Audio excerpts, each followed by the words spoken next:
네, 이원재 끝내주는 경제에서 매주 미국 대선에 대해서 좀 짚어보고 있는데요. 이승원 시사평론가가 계속 냉철하게 판단을 해서 짚어주시잖아요. 근데 제가 오늘 방송 기획하려고 카톡을 작가님하고 같이 나누고 있는데 요즘 이런 일이 있는데 어떻게 생각해요? 하니까 이승원 평론가님이 한마디로 개판이죠. 이렇게 말씀하셨어요.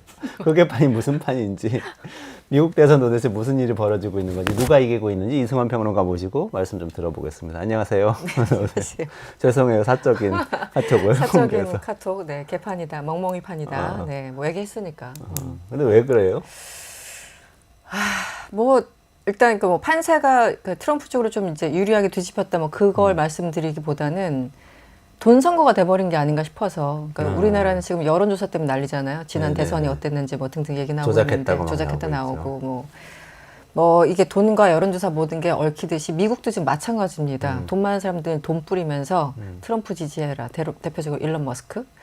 그리고 뭐 일부 베팅 사이트에서는 이제 돈을 쏟아 부으면서 마치 트럼프가 이길 것처럼 분위기를 조장하는 등등을 보면은 누구의 편 그거에 앞서서 이건 정말 민주주의라는 게 이제 끝난 게 아닌가라는 생각이 듭니다. 민주주의가 끝난 게. 네네. 그 이야기, 베팅 이야기, 머스크 돈 뿌린 이야기 이따가 조금 더 자세히 말씀해 주시고, 일단 판세부터 한번 짚어볼게요. 지금 계속 판세. 이승원 평론가는 계속 시종일관 냉철하게 해리스가 이기고 있다고 볼 수 없다는 의견을 계속해서 주셨는데, 오늘도 그랬었죠. 한번 냉철한 수치를 들어서 좀 말씀해 주시면 좋겠습니다. 네, 이제 아마 아시겠지만 며칠 전부터 한 17일, 18일 기준으로 트럼프 쪽으로 표가 다시 옮겨가고 있다라는 보도를 많이 보셨을 거예요. 그래서 제가 계속 이제 중립적인 입장이었잖아요. 그리고 트럼프가 결코 약하지 않다고 말씀드렸는데 실제 또 숫자로도 나타나는 것 같습니다. 일단 뉴욕타임즈 21일 현재, 제가 어제 이제 밤에, 시차가 좀 있으니까 뉴욕타임즈 21일 현재 전국적으로는 해리스가 한 1% 정도 앞서가는 건 사실이에요.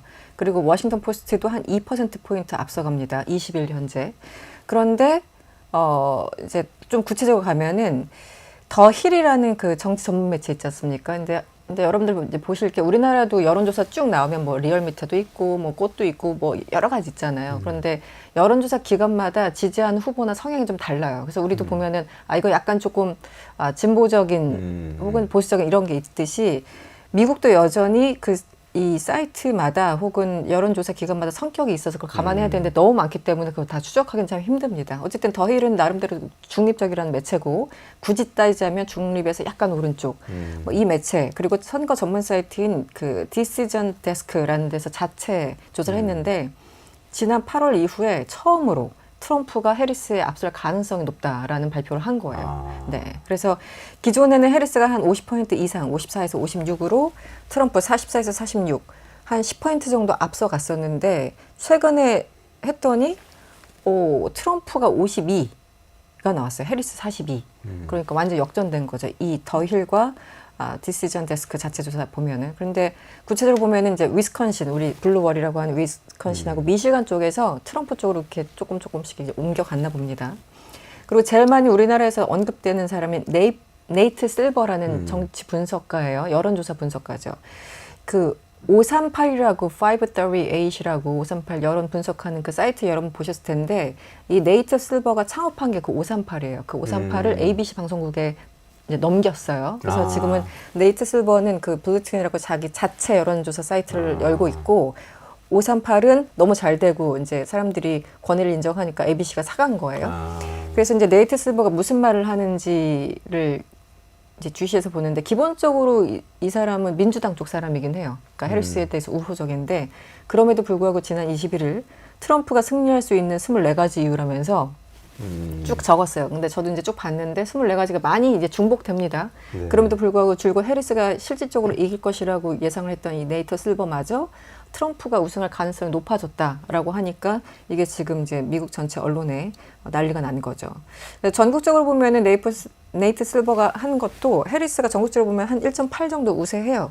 하지만 경합주에서 조금 많이 달라지고 있고, 그래서 이제 이 사람이 분석하는 거는 역시 경제다. 경제인데 이게 객관적인 데이터와 사람들이 체감하는 그 지수가 너무 다르기 때문에 여기서 나오는 괴리감 때문에 사람들이 트럼프 때가 더 좋았고 트럼프가 앞으로 하게 되면 경제가 좀 나아질 것이라는 일종의 이제 가로 열고 헛된 희망 혹은 전망을 하고 있는 것은 아닌가 이렇게 분석을 하고 있는 겁니다. 아, 그러니까 실질적인 지표는 바이든 때가 훨씬 더 낫다는 거. 그 조금 뒤에 말씀을 드리겠지만 뭐 실질적으로 GDP가 얼마나 그 높아졌는지 그리고 이제 실업률 혹은 일자리가 몇 개 만들어졌는지 이런 거 보면은 바이든 행정부 4년이 훨씬 더 낫는데 사람들은 그것을 이렇게 체감하지 못한다. 그런 것들이 여러 가지가 이제 복합적으로 작용하면서 점점 더 해리스보다는 트럼프 쪽으로 사람들이 조금 더 옮겨가고 있는 것이 아닌가라는 게 이제 네이트 실버의 분석이고 하나만 더 말씀드릴게요. 이제 미국 매체 하면은 뭐 니네들 뭐 진보니 너 보수니 뭐 따지니까 영국으로 가보죠. 네. 영국 시사주가 이제 이코노미스트 같은 경우 굉장히 좀 역시 이제 권위를 인정받는 그 분석 예측 모델인데 여기서도 트럼프 당선 확률이 조금 더 높게 나왔어요. 네, 이코노미스트도. 네. 그래서 당선 확률만 보면 트럼프가 54, 해리스가 45. 굉장히 크죠. 네. 큰 차이가 나네. 네. 그러니까 전국적으로 이 사람들이 분석했을 때 전국적으로 보면 여전히 해리스가 한 2%지만 경합주를 분석하고 거기 경제 지표, 거기 사람들의 성향, 그동안 투표 어떤 그 행위, 어떤 그런 패턴을 보였는지 이런 걸 다 자체적으로 분석했을 때 결과적으로는 트럼프가 앞설 수 있다라는 게 이코노미스트의 예측입니다. 그래서 지금 모든 지표들이 해리스가 조금 숫자적으로는 좀 우세할 수 있지만 그래서 결과적으로 이제 뚜껑을 열어보면은 트럼프가 좀 더 우세하지 않을까라는 분석들이 며칠 전부터 계속 나오고 있어요. 네네네. 아니, 저도 미국에 있는 분들한테 얘기를 들어보면 우리가 지표를 볼 때는 미국 경제가 되게 좋아 보이거든요. 주가도 계속 오르고 네네. 거품 있다고 했지만 뭐 지금 다시 끄떡없이 다시 AI 열풍이 다시 불고 있고 네. 그리고 뭐 임금도 오르고 고용도 괜찮고 다 괜찮아요. 다 근데 괜찮아요. 미국에 사는 분들은 살기가 너무 어려워졌다고 많이들 말씀을 하시더라고요. 그러니까요. 그래서 그 괴리가 뭔지 참 궁금하긴 해요. 그래서 객관적인 데이터와 체감 지수가 완전히 다르다는 얘기를 다들 하는데 이제 결국은 우리도 그렇잖아요. 현대, 삼성 뭐 이런 데서 돈 얼마 버는지가 중요한 게 아니라 내 지갑, 내 지금 그 얼마 있는지 이게 중요한 거잖아요. 그렇죠. 장부. 그런데 일반인들은 실질적인 소득이 감소했다고 느낀다는 거예요. 그리고 사실 이제 우크라이나 전쟁 이후에 퍼진 그 이제 임팩트가 있었던 건데 더 잘 아시겠지만 인플레이션이 엄청 났었잖아요. 그래서 2022년 9월이었습니까? 한 9.1%까지 최고치를 찍었고 지금 많이 완화됐죠. 인플레이션이 그 정도까지 당연히 아니죠. 지금 한 3% 안팎 네네네. 정도죠. 근데 사람들은 그냥 여전히 그 어떤 샤크를 잊지 못하고 있다는 거예요. 그래서 이제 트럼프 때가 훨씬 더 안정적이었어. 트럼프 때가 내 지갑 사정이 1달러라도 더 좋았어. 라고 느낀다는 거예요.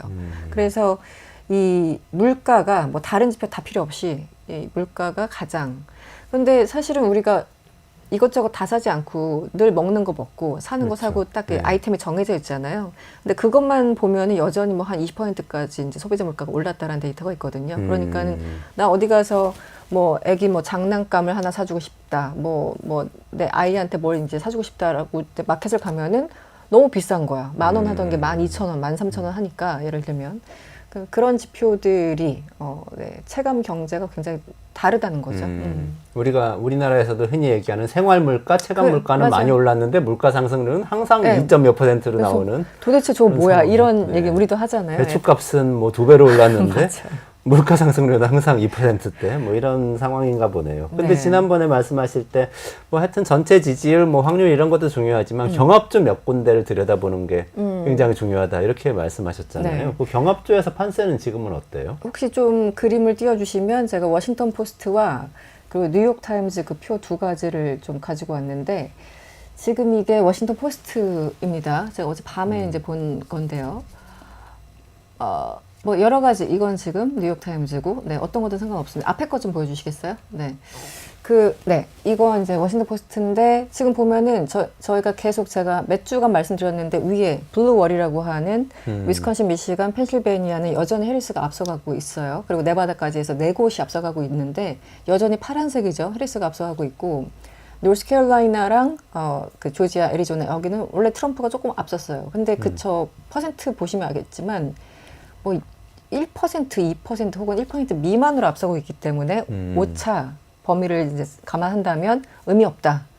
사실 누가 앞서고 있다고 말하기가 어려운 거다 기술적으로 지금 그렇고요. 다음 그 뉴욕 타임즈 표를 좀 보여주시면 비슷합니다. 뭐 해리스가 1% 미만으로 앞서는 곳, 뭐 노스캐롤라이나, 조지아 지금 표들이 다 1, 2, 뭐 1% 미만 이렇잖아요. 네. 그래서 아무도 모른다. 아무도 다시 모른다. 한번 아무도 모른다.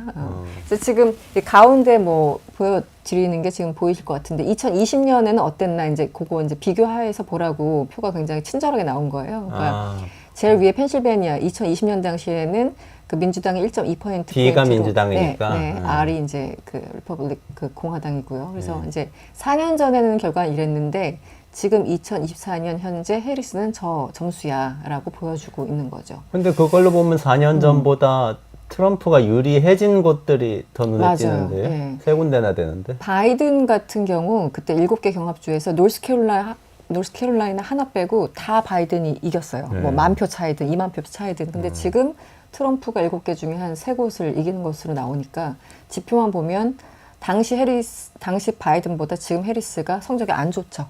네. 조지아도 트럼프가 앞서는 걸로 나오는 거죠? 맞아요. 지금 저기는. 몇 주째 그러고 있습니다. 조지아가 원래 2020년 대선 때는 저기가 산업지대로 바뀌고 아틀란타 중심으로 해서 맞아요. 이 젊은 사람들이 많이 이주해서 민주당세가 세졌다. 그래서 네네. 이겼다. 바이든 네네. 쪽에서 그렇게 얘기했는데 네. 상황이 또 그새 바뀐 모양이네요. 그렇습니다. 뭐 불과 한 달 전까지만 해도 조지아 쪽이 제가 비슷한 말씀 드리는 것 같아요. 새로 이제 산업이 그 만들어지고 인구의 어떤 구성 자체가 좀 달라지고 젊은 사람들 혹은 유색인종들이 들어가면서 약간 그 표밭이 좀 달라졌다 말씀드렸는데 그래서 말 그대로 그러니까 스윙인 것 같아요. 네, 2016년, 2022년 지금 또 다르고 그래서 지난 한 9월까지만 해도 조지아도 해리스에 유리하게 나오는 여론조사가 있었거든요. 근데 최근에 보면은 조지아가 이제 트럼프 쪽에 약간이라도 우세한. 근데 여전히 뭐 오차범위 아니니까 일단 그렇습니다. 그래서 펜실베니아가 19 선거인데 19개. 네. 그리고 굉장히 조지아 많네요. 제일 많으니까 일단 누가 됐든 펜실베니아를 무조건 이겨야 돼요. 그리고 조지아가 그 다음이 16개예요. 그러니까 그 다음 많고 노스캐롤라이나도 16개인데 노스캐롤라이나는 2016년, 2020년 모두 트럼프한테 표를 줬어요. 그래서 이번에 어떻게 될지 모르는데 그래서 노스캐롤라이나 역시 16개 선거인들 갖고 있습니다. 그래서 그 세 개 주가 제일 많고 그다음에 뭐 15, 11, 10 이렇게 쭉 내려가는데 그런 상황이에요. 이제 그러다 보니까 이 선거 분석 사이트에서 막 돈 베팅하고 뭐 이런 일들이 이제 벌어지는 거죠. 제가 아까 이제 멍멍이 판이라고 했던 그 연결되는 건데 조금 말씀을 드릴까요? 그 뭐 폴리마켓 지금 네네. 베팅, 일단 정리를 해보자면 근데 경합주들이 네. 다 모른다이지만 말씀을 듣고 보니까 그 조금씩 트럼프가 이전보다는 분발하고 나아졌다. 있어요. 네. 경합주에서도 해리스가 조금 이전에 비해서 불리해지고 있다. 그렇습니다. 이런 건 확실하게 느껴지네요. 지금 그 노스캐롤라이나도요. 제가 잠깐 살았잖아요. 노스캐롤라이나. 그렇군요. 네. 그런데 그게 되게 사실은 예전에 남북전쟁 때 남군이 지배했던 지역이 꽤 많이 있어요. 거기에. 그 정서가 그렇죠. 아직도 있어서 그렇죠. 굉장히 네네. 보수적이죠. 그래서 보수적입니다. 아마 보수표를 많이 던지시는 것 같아요. 근데 폴리마켓 이야기는 어떤 건가요? 그러니까 최근에 그 뭐 베팅 사이트 보니까 뭐 트럼프가 압도적이다, 뭐 60% 이상이다 이런 기사를 보셨을 텐데 당장 여기에 대해서 지금 문제 제기를 하는 사람들이 많습니다. 사실은 한마디로 정치 광고를 이 베팅 사이트에서 하고 있는 것이 아닌가라는 얘기를 하고 있어요. 그러니까 무슨 말씀이냐면 지금 60대 40 정도 나오잖아요. 어이구 저기는 네. 완전히 그냥 트럼프네. 트럼프가 이겼어요. 저것만 보면. 근데 베팅 사이트를 그동안 주시했던 게 내가 누구를 지지하든 상관없이 일단 돈을 걸게 되면 냉정해지잖아요. 내 돈 10,000원을 걸든 뭐 한 20,000원을 걸든 간에 일단 돈 앞에 선 사람들이 굉장히 냉철해집니다. 그래서 지지와 상관없이 누가 될 거라고 왜냐면 저기 베팅 사이트에서 자기가 제대로 된데 돈을 베팅을 해야지만 나중에 돌아오는 돈이 있기 때문에 그래서 저것을 주시했던 건데 지금 보니까 이거 아닌 것 같아. 그냥 여론 조작에 그냥 같은 맥락에서 베팅 사이트가 진행되는 거 아니야? 라고 지금 의심을 하고 있어요. 월스트리트 저널 같은 보수적인 매체조차 얼마 전에 이거 조금 이상하다라고 얘기를 하고 있는데 예를 들어 이제 이 작동 원리를 말씀드리면 이런 겁니다. 현재 승리 가능성이 이제 트럼프가 한 60이다. 그러면은 한 주를 베팅하려면 60센트를 내고 해리스가 한 40이다. 그럼 한 40센트를 냅니다. 그래서 만약에 누가 이기면 내가 건 만큼 다시 이제 돌려받을 수 있어요. 그런데 내가 건 그 후보가 지면 한 푼도 이제 못 건지는 거죠. 그래서 그동안은 그래도 어떤 냉철함이 저 베팅 사이트에서 유지된다고 했는데 최근 보니까 이런 거예요. 그러니까 프레이디 9999라는 아이디를 가진 사람이 있어요. 그런데 이 사람의 배팅 패턴을 추적을 했어요. 전문가들이. 그랬더니 이 프레디 999라는 사람이 복수의 계정을 갖고 있고 최소한 4개 정도를 갖고 있고 같은 시점에서 암호화폐 거래소에서 비슷한 액수를 꺼내서 계속 트럼프에 주기적으로 돈을 붓더라는 거예요. 그러니까 서로 다른 사람인 것 같지만 사실은 한 사람이 아니냐라는 거죠. 그래서 월스트리트 저널도 거기에 대해서 의심을 하면서 이 암호화폐 등등 이제 전문가들 인용해서 이제 뭐뭐가 지금 문제가 있다라고 지적을 하고 있고 그래서 지금 이 그러니까 프레디 9999 이 배팅을 추적했더니 이 사람이 지금 건 배팅액만 3천만 달러. 왜? 그렇게 많아요? 그러니까 우리나라 돈은 410억 원입니다. 410억 원. 한 사람이? 네. 사실상 한 사람으로 보이는. 그래서 이제 복수의 계정 갖고 있으니까 뭐 4개로 쪼개도 이제 100억 원, 100억 원, 100억 원 이런 거예요. 근데 우리가 보기에는 아니 무슨 배팅 사이트에 아무리 트럼프 쪽에 유리하게 여론 조작을 하더라도 자기 돈을 저렇게 걸으라고 그렇죠. 하잖아요. 앞에 거를 어떻게 걸어? 그러니까요. 그런데 전문가들은 아니야. 그거 큰 돈 아니야. 예를 들어 트럼프가 이기면 그보다 훨씬 더 많은 돈을 가지고 갈 수 있는 그러니까 예를 들어 사업을 한다던가 뭐 이렇게 이해관계가 확실한 사람들 입장, 큰 손들 입장에서는 100억 원, 200억 원이 문제가 아니라는 거예요. 그래서 이 정도는 충분히 걸 수 있고 그래서 이제 가장 효율적인 정치 광고라는 말이 이제 나오는 거죠. 근데 제가 이게 좀 확인 좀 해봐야 되겠습니다만 제가 읽은 그 기사에 따르면 얼마 전까지만 해도 어쨌든 이게 표심에 어쨌든 영향을 주니까 이 베팅 사이트 이게 불법이었대요. 근데 이제 올해부터 합법화됐다라는 기사를 읽은 것 같아요. 그러니까 더 사람들이 베팅을 많이 하기 시작한 것이 아닌가 이런 분석도 나오고 있습니다. 그리고 하나 지금 트럼프 쪽에 돈을 엄청나게 퍼붓고 있는 게 또 일론 머스크잖아요. 네. 이 기사가 나오니까 이걸 이렇게 링크해가지고 머스크가 이렇게 얘기를 했어요. 아마 X에 올렸겠죠. 여론조사보다 더 정확하다. 실제 돈이 걸려 있으니까. 이렇게 링크를 해서 더 의심을 받는 상황이 됐습니다. 네. 그거는 진짜 의심도 가지만 돈이 걸려 있으니까 사람들이 더 냉철할 거라고 생각하는 거는 정말 이상한 생각인 것 같아요. 돈이 걸리면 더 다급해지고 더 비이성적이 되거든요. 사람들이. 그렇죠. 말 그대로 배팅 사이트니까. 근데 저 일론 머스크는 트럼프한테는 또 완전히 올인해가지고 본인이 또 돈을 그건 뭐 선거법 위반 아니라고는 하지만 경품이라고 그러면서 막 수표를 유세장에서 그렇죠. 네. 직접 건네주고 그런다면서요. 이게 진짜 말이 됩니까? 그동안 지난 3개월 동안 그 머스크가 트럼프 쪽 그 팩 이쪽에 돈 그 건넨 돈이 우리나라 돈으로 1,000억 원이 넘습니다. 1,000억 원. 네, 그건 네. 합법적인 기부금이죠. 합법적인 기부금이죠. 그래서 그 주로 이제 광고에 활용되는 거죠. 그런데 그거와 별도로 이제 펜실베니아주가 워낙 중요하고 이쪽이 경합주가 워낙 중요하니까 앞으로 14일 동안 매일 한 명씩 추첨해서 한 우리나라 돈으로 한 14억 정도 내가 줄게라고 지금 수표로 흔들고 이루고 있는 거예요. 그러니까 제가 아까 처음에 말씀드린 것처럼 이게 돈 선거가 돼버린 거예요. 그러니까 머스크처럼 돈이 있으면 내가 돈을 줄게라면서 사람들을 이렇게 유도할 수 있고 뭔가 이렇게 분위기를 조장할 수 있잖아요. 근데 우리나라에서는 어쨌든 상상도 못하는 일이 지금 트럼프와 일론 머스크 사이에서는 계속 일어나고 있고 실제 여기 이건 뭐 합법이라고 주장을 하니까 실제 어떻게 각 주에서 나설지 모르겠습니다만 그런 상황입니다. 14억을 그냥 뿌리겠다라는 거예요. 트럼프를 위해서 청원에 서명을 한다면 그 서명자 가운데 추첨해서 줄게 이렇게 된 거죠. 그게 청원의 내용은 꼭 트럼프 지지하는 거는 아니고 뭔가 총기 소유 등을 자유롭게 하는 무언가에 지지한다. 네, 여기 서명하면 된다고는 하는데 네, 표현의 자유와 총기 그 소지에 대해서 그 두 가지에 대해서 청원을 하면 이제 그 중에서 뽑겠다라는 건데 사실상 트럼프한테 표 달라는 거죠. 그렇죠. 그리고 그 자리에서 유세장에서 그 자리에서 수표를 막 바로 준다면서요. 거기 서명하면은 이렇게 추첨해가지고 정말 진짜 참 우리 무중입니다. 우리의 민주주의는 어디로 가고 있는지. 이것만 보면은 민주주의는 이제 끝난 거죠. 네, 돈 선거가 돼버렸으니까 말 그대로. 그럼에도 불구하고 우리는 계속해서 이 민주주의를 지켜가야 되는데 네. 지켜가는데 결국은 유권자들이 어떤 선택을 하느냐에 따라서 정해지는 거긴 하잖아요. 아무리 네. 돈을 받아도 내가 투표소에 들어가서 누군가를 딱 올바른 사람을 찍으면 되는 건데 그렇죠. 지금 네. 그런 면에서는 어때요? 그 트럼프하고 해리스 사이에 아까 숫자로는 판세를 말씀을 해주셨는데 표심은 어떻습니까? 이제 경합주는 아까 그 표에 보신 것처럼 그냥 그런 상태고 그래서 우리가 여전히 알 수 없다. 그러다 보니까 이제 사실은 계속 단서를 얻으려고 하는 거예요. 이걸 보면 우리가 조금 미래를 전망할 수 있을까 등등. 그 중에 하나가 좋은 게 사전투표, 조기투표였죠. 그래서 제가 한 2주 전인가 말씀드렸던 것 같은데 사전투표, 조기투표가 높으면 높을수록 민주당이 더 유리하다고 말씀을 드렸는데 그게 통설이었는데 최근에는 사전투표, 우편투표가 다 그냥 사기라고 얘기했던 트럼프마저 공화당마저 사전투표를 독려하는 분위기가 됐어요. 그래서 실제 등록자 수가 엄청 늘어났고 그리고 이분들이 실제 사전투표를 굉장히 많이 했어요.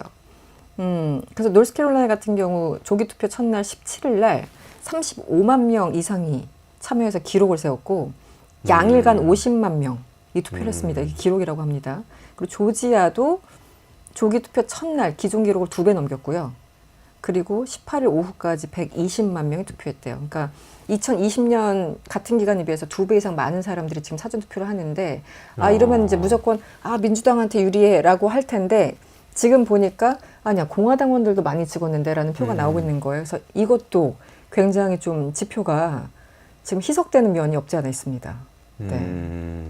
사전투표가 2012년 같은 경우 대선에는 33%, 16년에는 한 40%였다가 지난 2020년에는 60%대까지 올랐어요. 왜냐면 그때 코로나가 있었으니까. 그래서 이번에는 이제 그만큼은 아니겠지만 굉장히 높을 것 같은데 어쨌든 그 2020년 기준으로 했을 때 우편 투표자 가운데 민주당원이 60%였고 공화당원이 32%였대요. 그러니까 한 2배 정도 민주당원이 많았기 때문에 사전투표 높으면 민주당 유리 이랬었는데 이번에는 또 공화당 사람들이 많이 투표를 하니까 이것도 모르겠다. 이렇게 돼버렸어요. 그러니까 어쨌든 사전투표율이 그렇게 높으면은 선거일 전에 이미 적극적 지지층은 다 투표를 했다 이렇게 볼 수 있겠네요. 맞아요, 그냥 맞아요. 끝까지 마음을 못 정한 사람들만 마지막 그 본투표일에 가서 투표를 한다. 네. 그냥 끝까지 모르겠다가 그렇습니다. 사실 죄송합니다. 답이겠네요. 맞습니다. 네. 그 남녀 갈등, 인종 갈등도 좀 불거지고 있다면서요. 2024년 미국 대선은 가장 성별 중심의 선거가 될 것이다. 네. 한 줄로 요약하면 그렇습니다. 그래요? 성별 네. 남녀 차이가 극심한 거죠. 극심한 네. 거예요. 남성이 트럼프겠죠? 그렇죠. 우리도 왜 지난 그 대선 때 뭐 이대남 효과 뭐 이런 거 있잖아요. 네네네. 이대남 현상이 있었죠. 근데 비슷해요. 미국도 비슷하다. 유색인종과 뭐 젊은 세대일수록 뭐 이런 사람들이 이제 민주당을 찍었고 이랬는데 지금은 그렇게 인종이나 세대보다는 남과 여의 차이가 가장 극심하다는 겁니다. 그래서 예를 들면 남성 같은 경우 이제 트럼프에 한 10% 우위를 보이고 여성 같은 경우 해리스 쪽에 한 13% 정도 우위를 보이고 있습니다. 월스트리트 저널이 지난 16일 보도한 건데 예전에 그러니까 2020년 기준에서 이제 트럼프랑 바이든 대통령 같은 경우는 당시 후보 한 5% 차였거든요. 지금 이제 트럼프랑 해리스를 비교했을 때 한 10% 남성이 훨씬 더 많이 표를 주고 있고요. 이제 여성들은 또 압도적으로 해리스한테 주고 있는데 결국 분석은 그거예요. 이제 뭐 예전에는 이제 흑인들이나 유색인종이나 이런 사람들이 더 뭐 민주당이 우호적이었지만 지금은 그게 아니라 그냥 남성들은 주로 경제 지표를 보고 여성들은 낙태권에 대해서 워낙 민감하기 때문에 이렇게 더 벌일 수밖에 없는 그 환경이 조성됐다라는 게 일반적인 분석입니다. 그래서 월스트리트 저널 같은 경우도 성별에 따른 지지 후보 차이가 2020년 이후 더 확대됐다. 그리고 여성 유권자들은 낙태권에 대해서 워낙 민감하기 때문에 더 이제 투표를 할 가능성이 높다라고 하고 있고 다른 표들도 이코노미스트나 이런 데도 보면은 지난 8월에도 남성 50%가 트럼프였고요. 여성 48% 해리스. 그러니까 어쨌든 다 완전히 그 반대되는 그런 투표 성향을 보이고 있습니다. 네. 흑인들도 남성들이 트럼프를 더 지지하고 있나요? 흑인들은 원래 전통적으로 굉장히 진보적이고 그러니까 인종 갈등도 있고 하기 때문에 네. 민주당을 계속 지지를 해오지 않았어요. 바이든이 거의 한 90%였어요. 지난 2020년 기준. 그런데 지금 해리스는 78%밖에 못 가져가고 있습니다. 네. 그러니까 그때보다 10%포인트가 확 내려갔으니까 이거는 흑인 유권자들 사이에서도 굉장히 해리스에 대해서 의심을 좀 품고 있다는 거고 특히 흑인 남성 유권자들이 트럼프 쪽에 많이 갔다라는 게 또 약간 이렇게 중복되는 표인데 그런 게 있습니다. 그래서 흑인 유권자가 구체적으로 보면 16년에는 92% 민주당, 2020년에는 90% 민주당, 이번에는 해리스 지지율이 78%. 그리고 30세 미만 흑인 유권자 중에서는 40%, 그러니까 더 많은 숫자가 공화당이 공약을 이행할 가능성이 더 높아라고 대답을 하고 있어요. 약속을 지킬 것 같다. 네네, 약속을 조금 지킬 것 호감을 보인 거죠. 네네. 흑인 이대남 현상이네요. 그렇습니다. 네, 네. 20대, 30대 미만이니까 20대 흑인이잖아요. 그렇습니다. 네, 뭐 18세에서 29세 뭐 이런 느낌이겠죠. 그리고 네. 우리나라만 그런 게 아니고 전 세계적으로 인종 갈등 이후에 다 또 성별 갈등이 정치적으로 그렇습니다. 의미를 갖게 되는 네, 그런 네. 상황이군요. 네, 그 지원군들 얘기 좀 해볼까요? 보니까 트럼프는 아까 그 머스크 네. 이야기, 머스크가 이 트럼프의 강력한 지원군으로 등장했다고 하셨는데 또 해리스 쪽에도 지원군 지금은 있죠? 해리스는 이제 리즈 체니랑 계속 그 유세를 같이 다니고 있고요. 특히 경합주를 중심으로. 이제 리즈 체니는 아시겠지만 부통령이었던 딕 체니의 딸이고 공화당의 어떤 핵심이라고 하는 지금은 트럼프와 적군이 돼서 의원직까지 이제 잃어버린 그런 아픈 기억을 갖고 있는 사람이고 이제 공화당에서 많은 사람들이 전 현직이 그 해리스를 지지한 건 또 사실이잖아요. 그래서 그 트럼프가 이제 머스크와 함께 다닌다면 해리스 같은 경우는 리즈 체니와 함께 이제 오바마 부부 세트 같이 다니고 있죠. 그래서 그 오바마 같은 경우는 이제 지원 연설을 했고 그리고 미셸 오바마도 이제 같이 유세를 다닌다고 합니다. 그래서 가장 인기 있는 사람은 왜 마지막에 나오잖아요. 그래서 네. 미셸 오바마가 마지막에 나와서 이제 지지를 할 거고 같이 유세를 할 수도 있고 따로 유세를 할 수 있는데 지금 바쁘니까 아마 따로따로 유세할 가능성이 굉장히 높습니다. 그래서 지금 오바마 대 머스크라고 지금 제목을 붙이셨는데 좀 맞는 얘기예요. 사실은 이제 마지막에 누가 해리스를 상징하는 사람이 누구고 트럼프를 상징하는 사람이 누구냐라고 한다면 저런 어떤 대비가 확실히 있겠죠. 근데 저거는 네. 왠지 해리스한테 불리하게 느껴지는 게 어떤 일론 거죠? 머스크는 캘리포니아 실리콘밸리잖아요. 실리콘밸리는 전통적으로 계속해서 민주당을 지지를 해왔고 네. 그러면 트럼프 입장에서는 민주당 지지하던 사람들 빼오는 거고 근데 오바마는 원래 민주당 같은 편이었으니까. 호화 지지자들이 지지하는 사람들이잖아요. 그래서 리즈 체니랑 같이 다니는 게 아닐까요? 그러게 네. 리즈 체니는 조금 플러스가 되긴 하겠네요. 어느 그렇죠. 정도 영향이 있을지는. 공화당의 일종의 정통파 같은 느낌이 있으니까. 그렇죠. 네. 그런 또 승부가 벌어지고 있군요. 그렇습니다. 그래서 항상 그 리즈 체니랑은 좀 같이 다닙니다. 해리스가 지금까지. 네. 오바마 같은 경우는 지금 따로 이제 독자적으로 연설을 막 하고 이랬었는데 근데 그때 이제 오바마 전 대통령이 흑인 그 젊은 남성들을 겨냥해서 니네들 솔직히 여자라서 해리스 별로 안 좋아하는 거잖아. 이런 뉘앙스로 얘기를 했어요. 근데 그게 역풍을 불었다는 보도가 참 많습니다. 네네. 그래요? 왜 우리를 가르치려 드느냐 뭐 이런 거 있잖아요. 그래서 왜 약간 들킨 마음도 있고 굳이 콕 집어서 저렇게 얘기할 필요 있었어? 그리고 우리는 뭐 그렇게 렉처를 듣고 싶지 않아. 약간 이런 반응들이 있어가지고 우리 역풍이 불었다는 그 기사도 눈에 띄었습니다. 성별 얘기는 조심해야 돼요. 그러니까 우리나라에서도 이대남 현상이라고 정의를 하는 바람에 20대 남성들의 그쵸. 정치 성향이 더욱 굳어졌다는 이야기도 있어요. 맞아요. 그것도 사실은 있습니다. 규정당할 수 있는 것이 아닌데 성별이나 어떤 나이 때문에 네, 사람을 네. 규정해버리면 그 규정이 더 악순환을 일으킨다는 거죠. 증폭돼서 결국은. 그쪽으로 더 가는 경향을 만들 수 있죠. 네. 그런 건 좀 조심을 해야 되겠네요. 막판에 좀 살펴볼 만한 변수는 그 지원군들인가요? 역시 어떤 것들이 있을까요? 지원군들이지만 사실은 이제 표심을 정했고 뻔한 얘기지만 결국은 무당층이에요. 무당층과 중도파가 어딜 가느냐 투표 당일날. 왜냐하면 그분들은 아직까지 결정하지 못한 경우도 있고 그러니까 아까 얘기하신 것처럼 확실하게 결정한 사람들은 이미 사전투표 다 했을 수 있죠. 그런데 아직까지 마음을 못 정한 무당층 뭐 몇 년 전 기준으로 봤을 때 갤럽 기준으로 뭐 한 40%가 나는 무당층이라고 답했다고 하니까 그 어마어마한 사람들이 실질적으로 가서 누구를 찍느냐 이거에 따라서 그 1%, 2%가 결정되는 것이 아닌가 싶습니다. 네, 네.